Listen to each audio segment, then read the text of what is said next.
Not me. I'm too short for that. You would be in trouble with me, you know why? You want to get married? You don't know. No, I'm married. Well, let's switch. And anyway, For the truth, ask Dr. Ruth. Find Dr. Ruth starting February 2nd on Channel 5. It's no good. This is just no good. I gave this relationship my best shot, but it just isn't working. I want something better. I want something more substantial. And I know you can give it to me every weekday afternoon at 4. I want Superior Court. If you care about me, you'll listen. We did.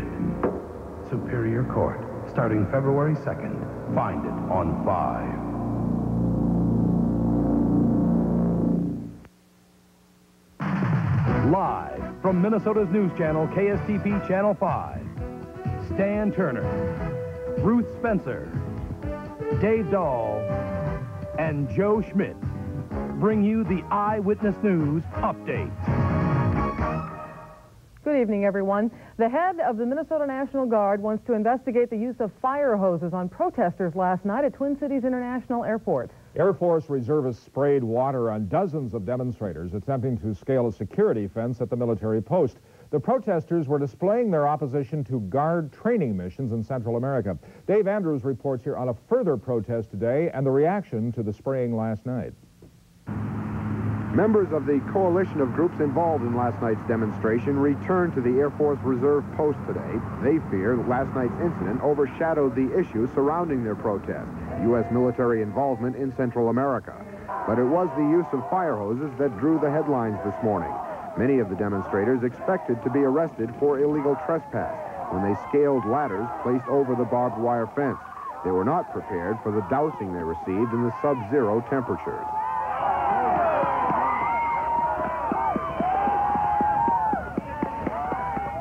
Many protesters accused the reservists of overreacting with the use of the fire hoses.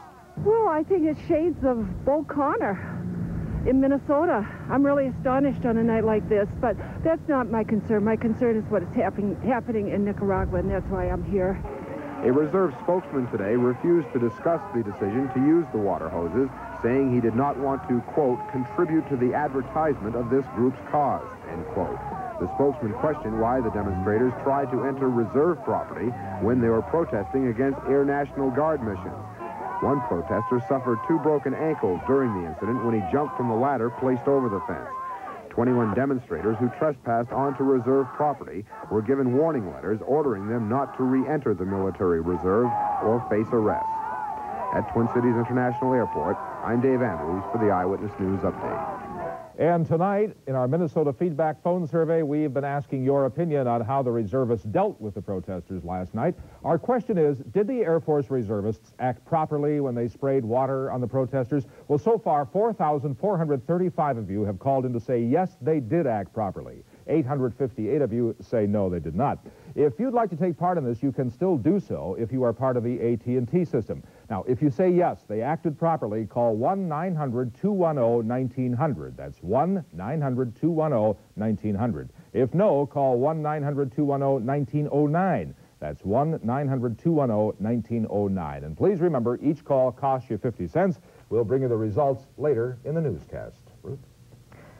The new Vietnam movie Platoon may play a role in the defense of a man accused in that hostage situation at the Burlington Air Express Company on Tuesday. An attorney for Dale Allen Hansen says that his client, a Vietnam-era vet, saw that movie a week before the incident. Hansen did not see combat himself in Vietnam, serving instead in Okinawa, but nevertheless, his attorney, Thomas Bauer, says the movie had a profound impact on Hansen. He says Hansen cannot remember taking a hostage, so he may use the delayed stress syndrome as a defense. Hansen was told by his attorney not to talk about the case, but he did comment on his feelings toward his co-workers. The friends that worked under me at Burlington Express, I just want to express that, you know, I was very close to them, and I do care about them very much, very, very much. Hansen has been released from custody on $10,000 bond. He faces charges of second-degree assault, kidnapping, and damage to property. A Minneapolis jury tonight convicted a Robbinsdale woman of second-degree murder in connection with the death of her 2-year-old adopted daughter. Janet Ostlund was accused of violently shaking her daughter Maria and causing injuries so severe that they led to the child's death. The child died last July of bleeding in the skull and also swelling of the brain. Ostlund maintained that the baby fell off the couch and hit her head. Sentencing for Ostlund is scheduled for February the 4th. Stan? The governor of Georgia is taking no chances on violence tomorrow in Forsyth County, where civil rights leaders plan to march again. Last week, they were stoned and they were taunted by Ku Klux Klan members and supporters when they tried to march through an all-white area. The governor is calling out the National Guard to maintain order along that route tomorrow. The student protests continue in Spain, and that leads our news from around the world tonight. 24 people were injured in Madrid when about 400 students clashed with police. That followed a march by thousands through the city. This is the 4th day of protest against proposed higher fees and stricter standards at Spanish universities. 90% of Spain's students are boycotting classes right now. Today in Manila, Philippine President Corazon Aquino banned her nation's Marines from serving as police during demonstrations. Yesterday, those Marines opened fire on a crowd demanding land reform. 12 of the protesters were killed and 100 wounded. Military leaders admit the Marines overreacted, and Aquino is ordering an investigation into that. West Germans are beginning to leave Beirut. 8 of them arrived in Cyprus today after the kidnapping of a West German businessman. It's apparent retaliation for the arrest of hijack suspect Mohammed Ali Hamadi, and West Germans are being advised to get out of Beirut. Anglican envoy Terry Waite is still in Beirut trying to negotiate the release of Western hostages held by militants in Lebanon. He's been meeting with the kidnappers for 4 days now, and while he talked with them, 2 more unidentified foreigners were abducted today in the Lebanese capital. Ruth? A Lebanese radio station reported that Waite had nearly secured the release of American hostages Terry Anderson and Thomas Sutherland, but there's been no confirmation of that. Terry Anderson's sister, Peggy Say, was at the State Department in Washington trying to learn more about that report, but afterwards there was little that she could tell reporters who were there. As far as I know, there have not been any new initiatives. They're certainly not going to pursue anything that involves trading arms or anything else for hostages. Terry Anderson has been held hostage in Lebanon since the year 1985. For over 15 years, a Malacca, Minnesota man waited and wondered what had ever become of a soldier listed missing in action in Vietnam. Well, tonight, Pat Milan has the story of a man who never forgot the MIA inscribed on his bracelet and how that has brought him together with the family of the soldier who finally came home in November. For 15 years, Mark Packard has had a friend he never got a chance to speak with or meet. The friend's name was always within sight because the name is printed on the MIA bracelet that Mark wears on his wrist. Mark was at home watching the news and this very footage of an MIA funeral when he was stunned to learn that the soldier being buried at Fort Snelling National Cemetery was the very same veteran named on his bracelet, Ensign Patrick Ness. It's just a shock to hear that he was from Minnesota. I just about fell over when I found out he was.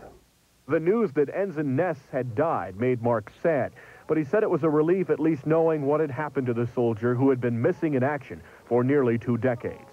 Eventually, Mark made contact with Ensign Ness's mother and made arrangements to give her the bracelet that he had worn for 15 years.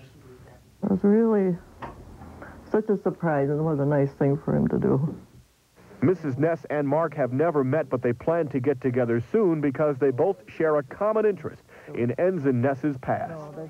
Now we are going to give him all the information of the service and Pat's records, and so he'll get to know Pat's history and what he did. Up in Malacca, Minnesota, Mark is eager to hear all about the MIA he knew but never met. Patrick Ness, it is safe to say, was never and now never will be forgotten by Mark. He was never forgotten. He had a friend that he didn't know existed, I guess. He's probably got a lot of friends that he didn't know. For the Eyewitness News Update, I'm Pat Milan. MIA bracelets are still available in the Twin Cities area by calling the Red Badge of Courage at 1023 5th Avenue South, St. James, Minnesota, the zip code 56081. There is pomp and there is circumstance in St. Paul tonight. They are crowning the new king and queen for this year's Winter Carnival. We're going to have that story live next on the update. Stay tuned.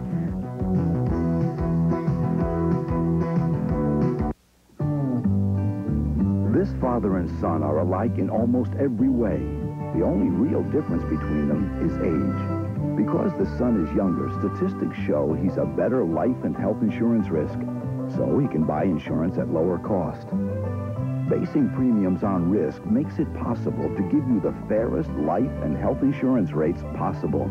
It's a principle that works for us all. The lower your risk, the lower your premium. Plastic snack chunks are a crunchy and delicious snack with only 2 calories each. But like any snack, you still have to work off the calories. You ready? 1 calorie, 2 calories. Hit the shower. Okay. Try new plastic snack chunks. They're only 2 calories each, but they taste like a million. How hearty and spicy are plastic Zesty Dills? Just try 1 pickle, and you'll know. I'll take this one. These days, you've got to make every dollar work hard.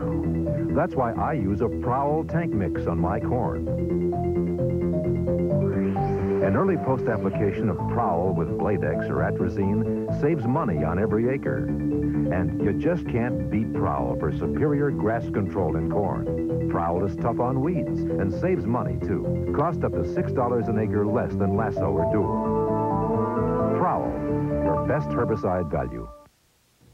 There is a changing of the guard, the royalty, really, in the hierarchy of the St. Paul Winter Carnival tonight. Yeah, this is the coronation of the new King Boreas and the Queen of the Snows. And our reporter Mike Binkley is live at the St. Paul Civic Center right now with the story. Mike? Well, Stan and Ruth, we have one throne spoken for and another one just about to be taken. King Boreas Rex for 1987 has just been announced to the crowd, and right at this very minute, he is being crowned. He is Ted Steichen, owner of Steichen Sporting Goods in Roseville. And there you see the outgoing King Boreas Rex handing over the crown, and Ted Steichen waving to the crowd. Very shortly, we expect we'll be seeing the coronation of the Queen of Snows. 20 contestants from this area are nervously awaiting that announcement.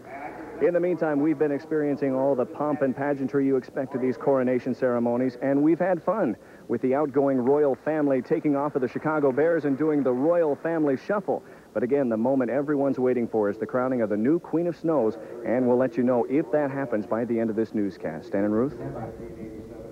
Thank you very much, Thanks, Mike. All right. Perfect timing. Yeah, it was.